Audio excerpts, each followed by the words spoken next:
Tim here with Small Farm Journey. Thanks for joining us today. If you're watching this video, please don't forget to hit the like button and also hit subscribe if you want to see more content like this. Today we're going to be showing a video on the greenhouse that we have recently built. It's all done now. It took us about 2 weekends to do it. We've been wanting a greenhouse for several years now, just something to be able to start the plants from seedlings instead of buying little potted plants. It was just something that we wanted to do to be able to be more self-sufficient, just cut down on cost. And so as we've been going through it the last couple years, we've been looking at several different designs of greenhouses, some that we like, some that we didn't like, and kind of picking and choosing the things of each that we like. So I put this together, put a pen on pad, and actually drew it out, what I wanted, taking into consideration, of course, what Steph wanted. And there was just a couple things that together we kind of wanted in a greenhouse. At first, it had to be portable. It had to be able to be moved anywhere on the property that we wanted. With this, we can put a string on it and move it with a tractor. The second thing, it had to be affordable and cost efficient for us to actually be able to do. There's a lot of different panels, plastic panels out there, and I know you can use windows and different things like that, glass, but none of that was really in our budget. So what we saw that actually worked in our budget was this 6 mil poly wrap. So it is, I believe, a 20 by 100 roll, and we should be able to get about 3 sections out of that. So the research that I saw, it lasts about 2 to 3 years, sometimes up to 5 years, just depending on the weather in your area and how well it holds up to the elements. So even if we get 3 years out of that, that'll the cost of it's about $10 a year for actual, having the greenhouse after the initial build of it. So I like that idea. And the third thing was, she was huge on it being functional. She saw a lot of greenhouses that you just had to set on the ground and stuff like that, and she wanted something that she had plenty of shelving all the way on 3 sides of it, all the way around, that she could put any plants she wanted on there. She would also have room for any little milk crates or anything else like that she wanted to do as far as growing microgreens out and starting seedlings and all that kind of stuff. And she also wanted something that she had a designated section that she could actually pot plants.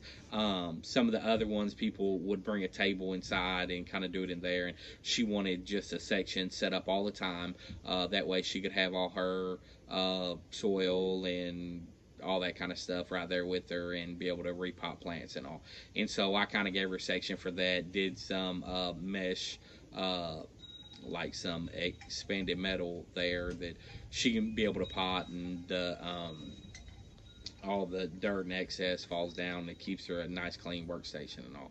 So that's kind of what we did. This is a video. I'm also going to be talking through the video, kind of giving you a behind the scene kind of a thought, kind of how my brain works and what I was thinking, why I did what I did with the different dimensions and all that as you go through the video. So again, if you have any questions, comments, concerns, please don't hesitate, leave them in the comment section, and we appreciate all y'all watching the video. So without further ado, here goes. So here's a quick view of what the completed project is going to look like on the outside.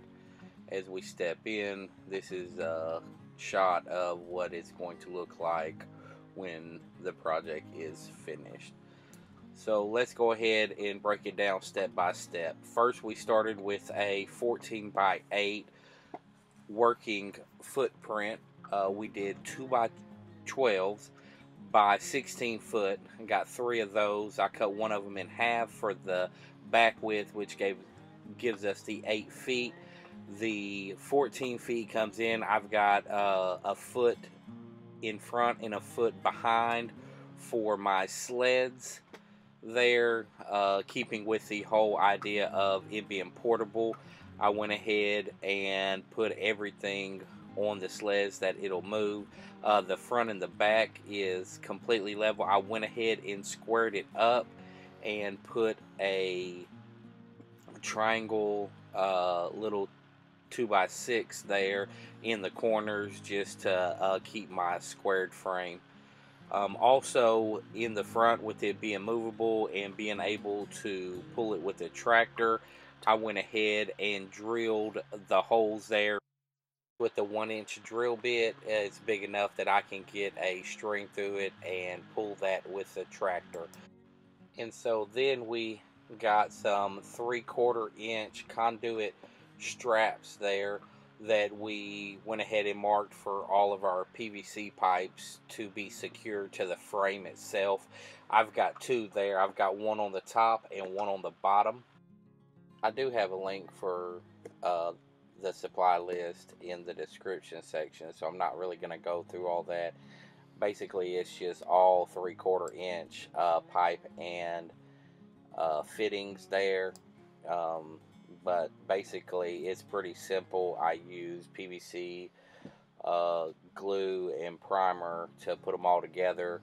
These pipes are 10 feet long, and I have basically, it's just 5 fittings there. You have 2 T's and 3 4-ways, and then you just glue them all together.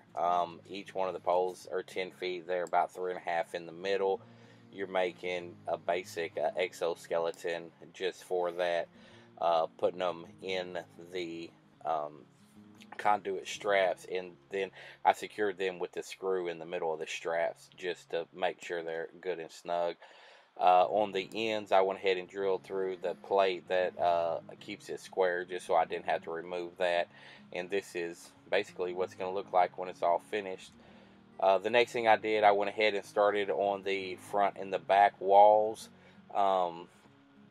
Right here, I notched them out so they wouldn't hit on the ground. It would keep it on that sled there, so it could be moved without being messed up.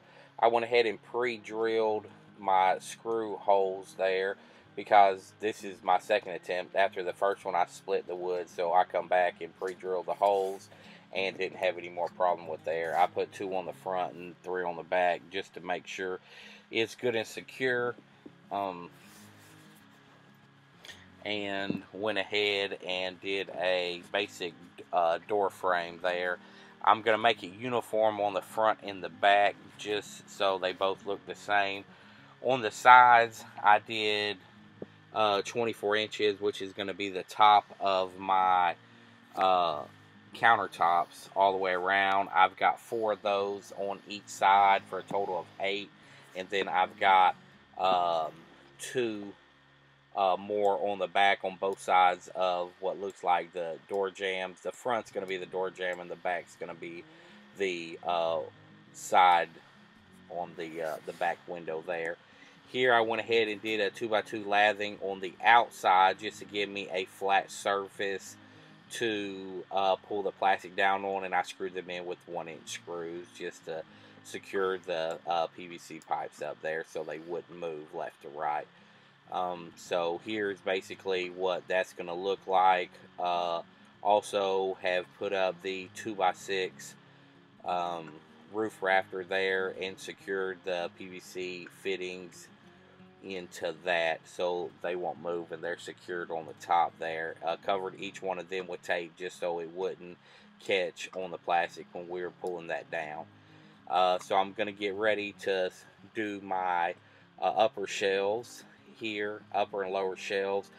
The upper shelves are 16 inches from the wall, 24 inches off the floor, 24 inches high.